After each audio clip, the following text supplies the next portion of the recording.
Today we're looking at the RX 6800 up against the RX 7700 XT. Now, you might be wondering, why are we comparing these? Well, on day one when the 7700 XT launched, I focused on a comparison between the 7700 XT, the 7800 XT, which only costs $50 more, and NVIDIA's closest price competitors, which were their 4060 Ti's, the 8GB and the 16GB model. And in that video, I concluded the 7700 XT did fare well against the 4060 Ti's, but it might make more sense to buy the 7800 XT. However, some people just cannot stretch their budget that extra little bit. And you might be like, well, okay, so then maybe even the 7700 XT is a bit of a stretch, right? Well, if we check current new pricing right now, AMD's RX 6800 from their previous generation not only has 16 gigabytes of memory versus the 12 on the 7700 XT, but if I sort prices low to high new right now, I can find them as low as $420, frequently for $430. And actually, I spotted one as low as $399.99 around 2 weeks ago, although I have not seen any come back in stock that low. But that makes this an extremely interesting comparison. But how do they stack up in a bunch of games? How often does the VRAM matter? Are there any other differences we should care about? And also, again, how about stretching your budget for the GPU? Well, what a lot of people don't think about is selling their old hardware to fund the upgrade. And today's sponsor, Jawa.gg, offers you the simplest and fastest way for you to sell your GPU. And if you use the code OWN10, you can also get $10 off your first purchase on Jawa, because another great way to save money is to look at used offerings, which they have here. There's also some new offerings as well. But again, fund your upgrade by getting an instant offer for your GPU. Now, how does this work? Basically, it's as simple as this. You can get an offer by telling them about your GPU model and condition. Then you ship it. They print your free shipping label and you mail them your GPU. Now, this is a big deal because, again, that means you are not having to go through the hassle of listing this card yourself, waiting for a buyer, dealing with shipping yourself, paying for all of that. Again, they give you an instant offer. They print you the shipping label that they're covering, that's built into the pricing, right? And then they inspect your part to make sure everything checks out, and then you get paid. Most sellers get paid within 1 business day after the part is received. And again, might as well take a look at what they have on offer to buy using the code OWN10 for $10 off. Anyway, let's roll the benchmarks, see how these GPUs stack up, and I'll give you some final thoughts at the end. The RX 6800 has 16 gigabytes of VRAM, and the 7700 XT has 12. And in the vast majority of games out right now, that won't really matter. However, that's not the case in every game, and VRAM usage does tend to go up over time. So what I'm showing you here is that The Last of Us Part 1 at 1440p Ultra settings, we can push right up to that 12 gigabyte line and give the RX 6800 a 14% advantage over the 7700 XT, with 72 FPS versus 63 through this little benchmark run I'm doing. However, in the vast majority of games that do push over 12 gigabytes of VRAM, and I guess I would say all of them, usually you can tweak settings and get it back under control, and that's what we're seeing here. If you just go down to the high preset, for example, the game still looks quite good. Both GPUs perform a lot better, and actually now they're performing about the same. We're at 91 versus 90 frames per second, so basically a tie, and you wouldn't really be able to distinguish which one you were using. So again, it's when they are not, when they're not going past 12 gigabytes of VRAM, these cards are performing very similarly in this game. Also, testing out 1080p resolution, we're not going over 12 gigabytes, so the cards are performing about the same. In this case, the 7700 XT is 3% faster than the 6800, but it's 102 versus 99. In general, you'd be having a pretty much identical experience on either GPU at these settings, and both giving very high frame rates and a good experience. Ratchet and Clank Rift Apart is another game that can use a lot of VRAM. If I go up to the 1440p very high ray tracing settings, so like totally maxing this thing out, The RX 6800 is reporting VRAM usage of around 13 gigabytes, and the 7700 XT does seem to be spilling over. Now, their average frame rates are pretty similar at 39 versus 37, 5% lead for the 6800. However, the 1% lows are 26 versus 20, which might not sound like a big difference, but it is a 30% difference advantage to the 6800. Now, if we kick on FSR2 quality, because honestly, neither of the GPUs were performing super well at the very high ray tracing settings, now both GPUs are doing much better in the averages. We're at 62 versus 58, 7% lead to the 6800. However, we do notice in the 1% lows, and if you look at the frame time graph, the frame time graph has more stutters on the 7700 XT, and we're actually seeing a 55% lead for the 6800 with 45 FPS versus 29. So here, while the average frame rates are good on both, the 1% lows and the general smoothness of the experience is significantly better on the 16 gigabyte card. However, honestly, I don't think the very high ray tracing preset is going to be the way to play the game on these AMD GPUs. Not that it wasn't playable with FSR, but FSR takes its own image quality hit, and the game still looks excellent at just 1440p very high. At these settings, we're at 93 FPS on both. They're exactly equivalent averages. And if we look at the 1% lows, the 6800 does still have a slight advantage here, but it's much less noticeable. 68 versus 64 in terms of percentages, that is a 6% lead for the 6800. What if we drop down to 1080p? Well, first, let's start at the maximum settings again. This is very high ray tracing. And once again, going down to 1080p does reduce VRAM usage. You can see the 6800 reporting right around 12 gigabytes of actual usage. Seems to be much less of a concern than we saw at 1440p. And actually this time, they're 56 versus 60 in advantage to the 7700 XT, and 36 versus 43 advantage 7700 XT in the 1% lows, which is actually showing the 7700 XT performing better there. And again, it could be the newer maybe RT cores, and we weren't spilling over, it's not RT cores, but a little bit of an advantage to ray tracing on the newer GPUs when you're not spilling over VRAM. Anyway, if we drop down to 1080p very high, no ray tracing, the GPUs are basically tied. We're seeing 129 versus 131 FPS, 2% lead for the 7700 XT, and the 1% lows are 94 versus 96. Again, 2% lead for the 7700 XT. And honestly, this game looks really excellent without the ray tracing features on, so there you go. Anyway, if we go to Starfield at Ultra settings, and the Ultra preset would still use some upscaling, I've turned that off. I've also turned off variable rate shading just to avoid any differences between the benchmark runs. Here we're seeing both GPUs giving a very playable 52 versus 50 frames per second, 4% advantage to the 6800 XT and 5% advantage in the 1% lows. However, it's not a locked 60 frames per second experience or anything like that, so these might not be the settings that you would play at. But again, if we look at the VRAM, this game is not real heavy on the VRAM. We were only around 7 or 8 gigabytes of VRAM usage there.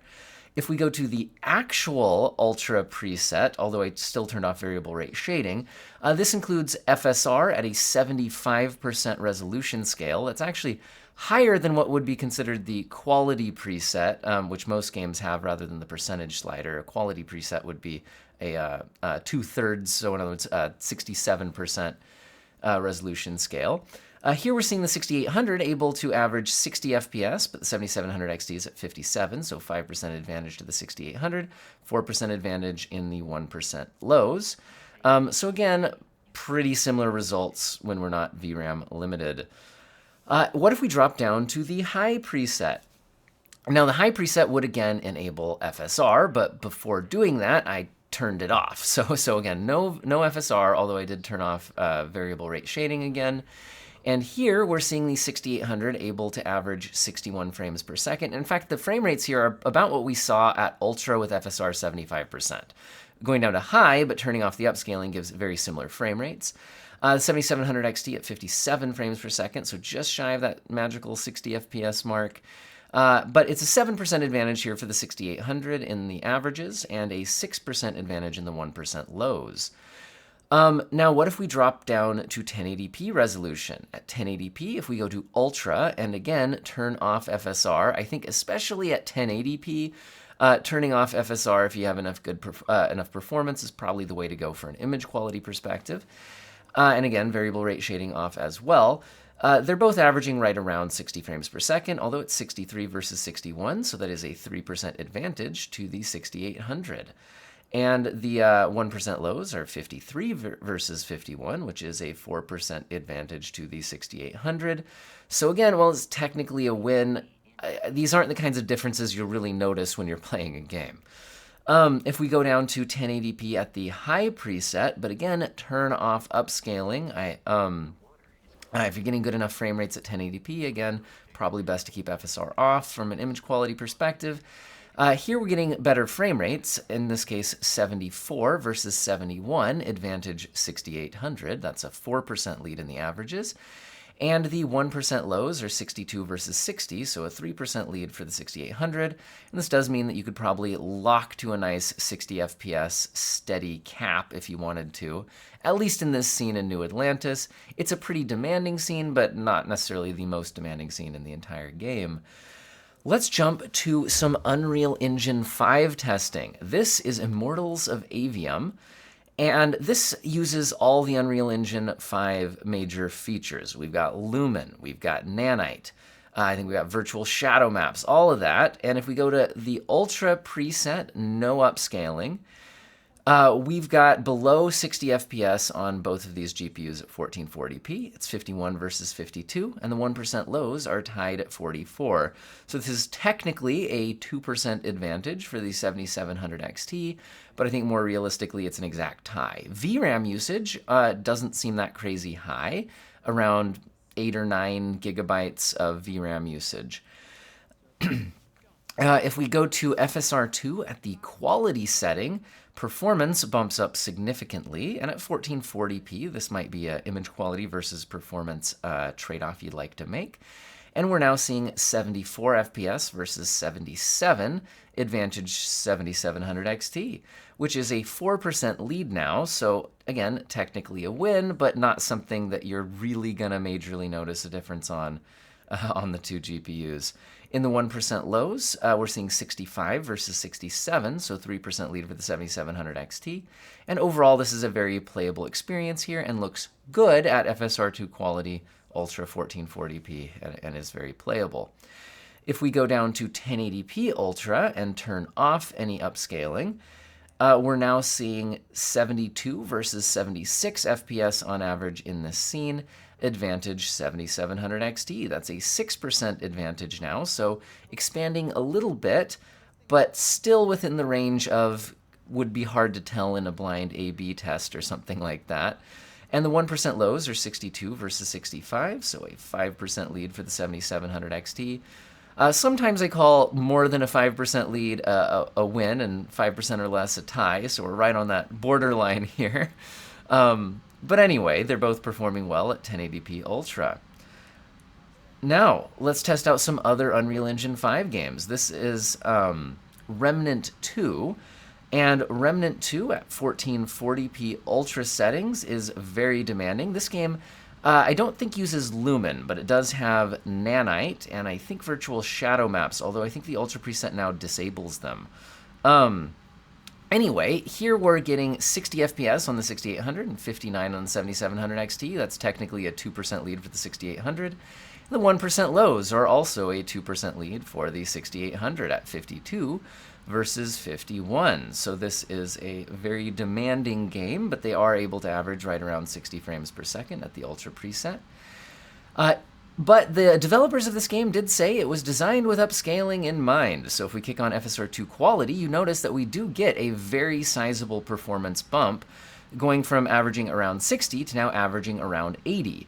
Both GPUs averaging around 80. It's 79 versus 82. That is a 4% lead for the 7700 XT. And the 1% lows are 67 versus 71. So a 6% lead for the 7700 XT. So again, not a massive difference between the two GPUs in this game, although Unreal Engine 5 does seem to be favoring the 7700 XT by a few percent versus some other games where we saw it the other way around. Dropping down to 1080p, again, ultra, no upscaling. We're seeing frame rates over 80 FPS on the averages, so very good performance here. 82 versus 86 FPS on average, with the advantage going to the 7700 XT by 5%. And the 1% lows are 69, nice, versus 73. Once again, advantage 7700 XT by 6%. Another thing I'll mention, which I'll probably talk more about in the final thought section, is if you're looking at the watts, the power efficiency here, keep in mind that the 6000 series didn't report the total board power. I think it's just reporting the GPU package itself. So it's a bit underreported compared to the 7000 series. So it's closer power draw than you would think just looking at the numbers. But let's look at one more Unreal Engine 5 game. This game is Layers of Fear, and while it's less demanding overall, this one does feature not just Lumen, but hardware accelerated Lumen, which leverages hardware accelerated ray tracing, although this game doesn't have nanite or I think virtual shadow maps. Here with high 1440p high, which is the max preset, with hardware accelerated ray tracing on, we're seeing a 1% lead for the 7700 XT. Both are giving good frame rates at 70 versus 71, and the 1% lows are a 5% lead for the 7700 XT at 60 versus 57. So again, pretty similar performance, small advantage 7700 XT. However, if we turn off the hardware accelerated Lumen and just go to the software Lumen, we're now seeing advantage 6800, albeit only by 4%. It's 82 FPS versus 79 FPS. And the 1% lows are actually advantage 6800, 67 versus 65. So just a few percent lead there on the 6800.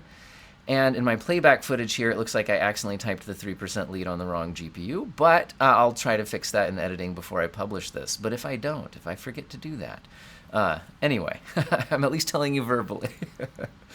All right, let's switch up the settings here. What about 1080p resolution? And again, let's try it at maximum settings. The maximum settings here, again, are the high preset with hardware accelerated Lumen turned on. So hardware RT on. And here at 1080p max settings, both GPUs are getting us 100 FPS-ish. In this case, it is a 6% lead for the 7700 XT.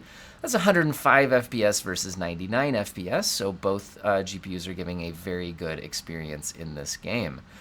If we look at the 1% lows, it's 88 versus 82, so that is a 7% lead for the 7700 XT. And again, we're seeing usually it seems like the 7700 XT has a small lead in Unreal Engine 5. However, especially seemed like with the hardware RT on. However, if we turn the hardware RT off, just looking at 1080p high preset, now it comes in much more to an actual just tie. Technically, the 6800 is 1% ahead on average here, with 121 versus 120. But if we take a look at the 1% lows, the 7700 XT is crushing the 6800 by 1 frame per second at 98 versus 97. So a dominating 1% lead there. So 1% lead either way, split between averages and 1% lows. In other words, this is a tie. But notice the 7700 XT had a slightly more noticeable lead with the hardware accelerated ray tracing turned on, so maybe evidence of some advantages being a little bit higher for the newer generation with ray tracing enabled. Anyway, let's take a look at Star Wars Jedi Survivor. This is 1440p epic preset with ray tracing turned on. And neither GPU is good for 60 frames per second, but they're pretty close. It's 54 versus 56, and that comes out to a 4% lead for the 7700 XT. If we take a look at the 1% lows there, though they're basically tied, I'm seeing 39 versus 37. That's a 5% lead for the 6800, but again, there's some minor run-to-run variance here, especially in the 1% lows as you load into different areas and things like that. So wouldn't look too much into that. However, if we turn off the hardware accelerated ray tracing and we also move to the high preset rather than the epic preset, Now we're seeing 75 FPS versus 74, basically a tie, technically a 1% lead for the 6800. And the 1% lows now are now completely even at 64. And overall, this is a much smoother experience, especially when you look at that difference in the 1% lows. Keeping those over 60, frame time graph looking nice and smooth. And again, we're seeing that thing where with ray tracing turned off, the GPUs are more in line, and with it on, it seemed like the 7700 XT had a bit more of an advantage. Let's see if that continues at 1080p resolution. And it does, and maybe even a little bit more accentuated. Here we're seeing the at 1080p Epic preset with ray tracing turned on. We're actually seeing a 9% lead for the 7700 XT. That's one of the larger leads we've seen for it in the video. It's 82 FPS versus 75. And the 1% lows are 54 versus 50, which is an 8% lead for the 7700 XT. Now, in this game, I actually do think enabling the ray tracing setting makes sense when you can. Like, for example, this cave looks like, I don't know, much more realistically lit. Also, reflections and things in the game look a lot better with ray tracing turned on. Here we're looking at 1080p high with no ray tracing turned on, and frame rates certainly go up quite a bit. We're seeing 116 versus 118, which is a couple percent lead for the 7700 XT. The 1% lows, though, are totally matched at 94.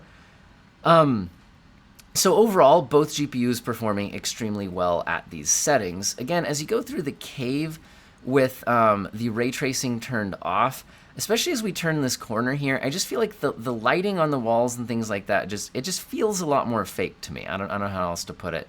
Other scenes, like I said, reflections and things like that. So it was advantage with ray tracing on for the 7700 XT. But anyway, let's jump to Baldur's Gate 3. This is 1440p Ultra preset. And I'm intentionally testing an area that's not CPU limited. If you have performance issues in this game, it's most likely a CPU related problem, especially in the more populated areas like in Act 3.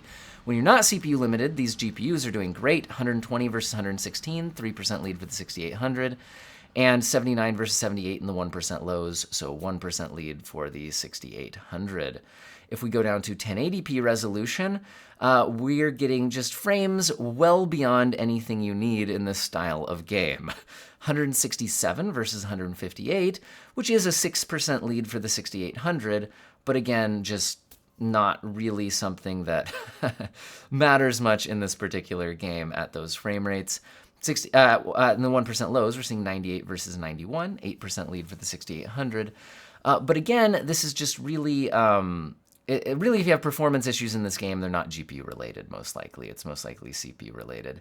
Let's jump into Resident Evil 4 Remake at 1440p max settings, which does include ray tracing. And I thought this would be an interesting one because this is a game that uses a lot of VRAM when ray tracing is turned on. You're at the max preset. However, I actually still saw the 7700 XT pulling ahead here, so it did not seem to be enough of an issue to cause us problems. 84 versus 81 on average, 4% lead. 75 versus 72, 1% lows, 4% lead, 7700 XT. If I go down to the prioritize graphics preset, though, VRAM usage goes down. However, we're also not using ray tracing. And I think because we're not using ray tracing, now the advantage flips slightly to the 6800 at 119 versus 117, 2% lead. 108 versus 109 in the 1% lows, so 1% lead for the 7700 XT. But generally, you just call this a tie. The frame time graph looks smooth. Frame rates are high. This is a great way to play the game. If we go down to 1080p resolution, at the maximum preset, which again includes ray tracing, we're seeing a 7700 XT have a 5% advantage at 104 versus 99 in the averages, and a 7% lead in the 1% lows at 94 versus 88. Again, this could be pointing to just a bit of a ray tracing advantage for the newer generation. But anyway, let's pop out for some final thoughts. Okay, so which one is better? Which one should you buy? Well, we did see that, again, the 16 gigabytes versus 12 gigabytes on the 7700 XT is a noticeable advantage in at least one current game at settings you could actually legitimately play at and aren't just stupid. So with that in mind, that's advantage 6800, but as we scroll through the video and you're kind of looking at these comparison differences, I would say that depending on the set of games you tested, you might pull a slight advantage one way or the other for these cards. But what I'm seeing here seems to be close enough, with a 5% less swing either way being the most common result, meaning I'm going to basically call it, performance-wise, a tie. Possibly a little bit better ray tracing when you're not running over VRAM on the 7700 XT, but it's such a small difference, I don't think it's anything to write home about. And again, I think we're more likely to see the VRAM advantage be the thing that matters, especially moving forward. Games use more VRAM in the future than they do now. I can just state that as a fact, even though we haven't reached the future yet, because this is just something that is always true. Over time, games use more VRAM. So the extra VRAM, even though 12 gigabytes seems for the most part fine right now, it will be of it will be of benefit and more benefit over time to have that extra VRAM, because especially as better texture packs become available. Because if game developers start targeting 16 gigabytes of VRAM for their texture packs, then textures are basically free performance if you have enough VRAM, but just cripple your performance if you don't, right? And it's a noticeable visual upgrade. So in my opinion, that's a big deal. So is there any reason that you might consider buying the 7700 XT instead? Yes, although I'm not saying you should. I'm saying there's more to it than just more VRAM, right? AMD currently has HyperRX exclusive to their 7000 series, and they have not promised to make it extend to the 6000 series, although they have not ruled that out entirely. Now, should you care? Well, right now, HyperRX is basically just a button in the driver that allows you to toggle this feature set on or off, and it allows you to toggle some things on at the same time that you can't on the older generations of cards. But in general, I don't think that's really that big of a deal at all, to be honest. But what is actually buried in here that you might care about is anti-lag plus versus anti-lag without the plus. The 6000 series is able to use anti-lag, not anti-lag plus. And again, AMD might eventually make anti-lag plus supported on older generations, but at least currently, and there is no, it's 7000 series exclusive, and there's no official promise that it will ever come to the previous generations, although it's also not ruled out entirely. So, what is anti-lag plus, and should you care? Well, anti-lag without the plus, it operates at the driver level. You click a button in your driver, and it reduces input latency. It makes the game more responsive. Anti-lag plus has to be integrated into the game. So it requires more of an actual game integration, meaning its support will likely be less, fewer games, but it provides a better reduction to input latency. So the game becomes more responsive. I did not make this graph. This is an AMD marketing graph. But if we take them at their word that basically what this is saying is red bar is anti-lag plus, lower is better here. White bar is anti-lag, the normal one that you could get on the 6800, and gray bar is anti-lag off. It does look like anti-lag plus is more effective than anti-lag. Now, why would you care that much? Well, for one thing, nice to have lower input response, but also this ties into FSR 3. So FSR 3 should be supported on the 6000 series. However, this type of technology increases input latency in the same way that DLSS 3 frame generation does. Now, we don't have it yet to test how much it increases input latency, but the idea is you delay showing an actual game-rendered frame in order to interpolate two frames and insert an interpolated frame between them. But the nature of delaying slightly the next real frame to do that increases input latency. It will have latency reduction technologies in it, and you could use anti-lag on top of that, but also anti-lag plus. So it is possible that the 7000 series GPUs will feel more responsive when using FSR 3 if they have access to anti-lag plus and the 6000 series does not. So that is something to think about, but we do not have FSR 3 yet in order to test it. I also have another question mark, which is just, will the FSR 3 algorithm calculate as quickly on the 6000 series as it does on the 7000 series. Will AMD have done anything to, take advantage of certain architectural advantages that maybe the 7000 series has? Because my guess is they will try to optimize it for the 7000 series and then support it on everything, basically, right? So question marks there. However, this is a pretty niche thing. Although one more thing about HyperRX, currently it doesn't have a feature that has been promised to be added later in Q1 of 2024, which is adding in a type of FSR3. It's not really FSR3, but it's the AMD Fluid Motion frames, interpolated frames into basically any DX11 or 12 game. Now, how well that works, if that's something that will actually look or feel good enough to want to use, is a question mark. And will it actually hit its release date in Q1 of 2024? That's a question mark. But it's another feature that AMD has only promised for support for the 7000 series and has not promised backwards compatibility to the 6000 series. So this is a long way of saying it is possible that there are going to be feature advantages for the 7000 series. Also, an obvious one is AV1 encoding. That's another thing. How many people care? Most people probably not. People who are streaming to YouTube, maybe. Or there's other use cases for AV1 encoding as well.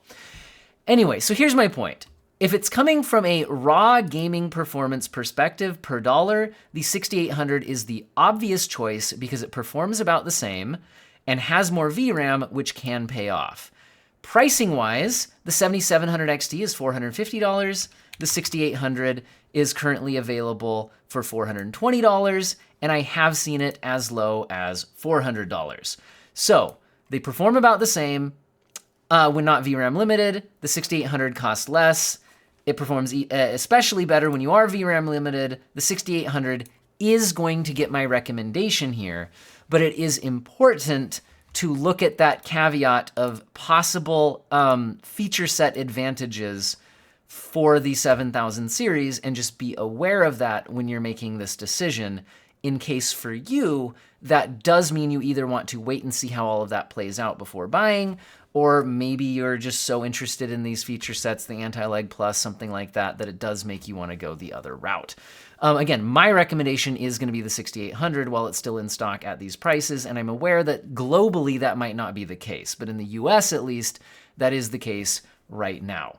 So that's my thoughts on it. Some people might also want to talk about power efficiency. One thing to be aware of when you're watching these benchmarks is that the 7000 series does not report power the same way the 6000 series does to software like this. So actually you should tack on a bit more power consumption to the 6800 side, and they would come out actually very similar in power consumption.